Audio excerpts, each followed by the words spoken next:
Assalamualaikum warahmatullahi wabarakatuh. Perkenalkan, kami dari kelompok 1 mata kuliah pengantar manajemen dengan dosen pengampu Bapak Hendra Saputra, SE, MSI. Adapun tema yang akan kita bahas kali ini berjudul kelompok kerja dan komunikasi dalam organisasi. Adapun anggota kelompok kami, yang pertama Putri Aminarti, Ainul Fitria, Winda Natasha, Mutiara, Marpia, dan Fitria Ramadana. Selanjutnya, materi dari kelompok kami yang pertama itu pengertian kelompok dan kelompok kerja. Menurut Stoner, Freeman, dan Gilbert tahun 1995, kelompok adalah kumpulan dua orang atau lebih yang saling berinteraksi dan saling memengaruhi untuk suatu tujuan tertentu yang dipahami bersama. Kelompok memiliki karakteristik, yaitu merupakan kumpulan yang beranggotakan lebih dari satu orang. Berarti adanya karakteristik yang berbeda dari setiap orang. Adanya interaksi di antara kumpulan orang tersebut, dan adanya tujuan bersama yang ingin dicapai. Kelompok kerja dapat didefinisikan sebagai kelompok yang disusun oleh organisasi dengan tujuan menjalankan berbagai pekerjaan yang terkait dengan pencapaian tujuan organisasi. Kemudian, ciri-ciri kelompok kerja. Ciri-ciri kelompok kerja dibagi atas menjadi 4. Yang pertama, adanya dorongan atau motif yang sama pada individu sehingga terjadi interaksi sosial sesama dan tertuju dalam tujuan yang sama.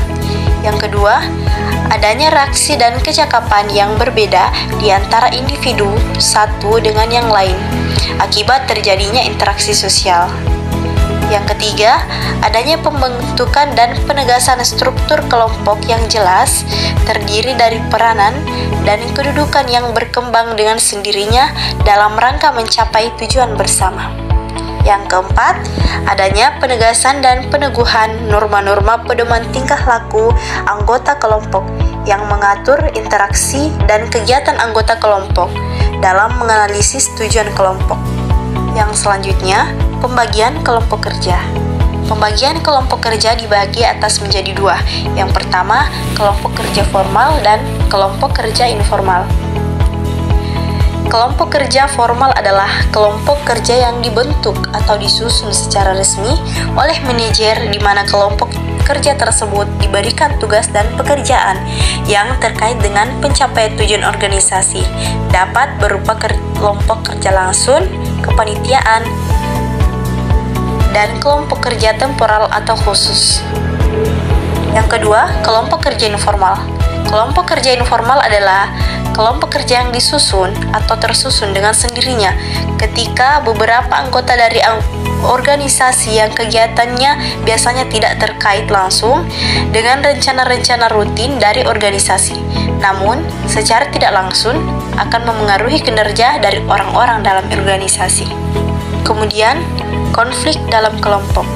Konflik dalam kelompok dibagi atas menjadi 4. Yang pertama, konflik antar bawahan di bagian yang sama. Yang kedua, konflik antara bawahan dan pimpinan di bagian yang sama. Yang ketiga, konflik antar bawahan dari bagian yang berbeda.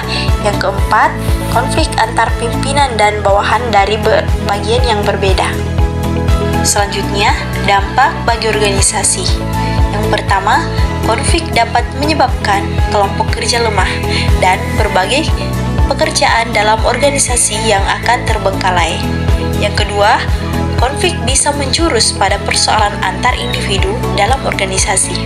Yang ketiga, konflik memiliki dampak positif ketika manajer atau pimpinan dapat mengelola konflik menjadi persaingan sehat antar individu, sehingga kinerja organisasi dapat ditingkatkan. Yang terakhir, konflik menyebabkan berbagai hal yang tidak terkait langsung dengan tujuan organisasi muncul, sehingga sangat mungkin terjadinya pemborosan waktu, uang, serta berbagai sumber daya lainnya. Kemudian, selanjutnya kita beralih ke pengertian komunikasi. Menurut Stoner, Freeman, dan Gilbert, pada tahun 1995, komunikasi dapat didefinisikan sebagai proses di mana seseorang berusaha untuk memberikan pengertian atau pesan kepada orang lain melalui pesan simbolis. Komunikasi memiliki beberapa elemen penting. Yang pertama, yaitu komunikasi melibatkan orang-orang. Yang kedua, komunikasi berarti adanya proses berbagi informasi atau pemberian informasi maupun pengertian. Yang ketiga, komunikasi melibatkan simbol-simbol. Komunikasi organisasi merupakan bentuk pertukaran pesan atau unit-unit komunikasi yang berada di dalam suatu organisasi. Selanjutnya yang terakhir, jenis-jenis komunikasi dalam organisasi. Jenis-jenis komunikasi dalam organisasi dibagi atas 4 bagian. Yang pertama, komunikasi atasan ke bawahan atau downward communication, yaitu komunikasi yang berlangsung ketika orang-orang yang berada pada tataran manajemen mengirimkan pesan kepada bawahannya. Yang kedua, komunikasi bawahan ke atasan atau upward communication, yaitu komunikasi yang terjadi ketika bawahan atau subordinate mengirimkan pesan kepada atasannya. Ketiga, komunikasi horizontal atau horizontal communication, yaitu komunikasi yang berlangsung di antara para karyawan ataupun bagian yang memiliki kedudukan yang setara. Yang terakhir, komunikasi lintas saluran atau interline communication, yaitu tindak komunikasi untuk berbagi informasi melewati batas-batas fungsional. Selanjutnya kita beralih pada sesi tanya jawab. Apakah di antara teman-teman ada yang ingin mengajukan pertanyaannya tentang materi yang baru saja kita bahas? Demikian materi pembahasan dari kelompok kami dengan tema kelompok kerja dan komunikasi dalam organisasi.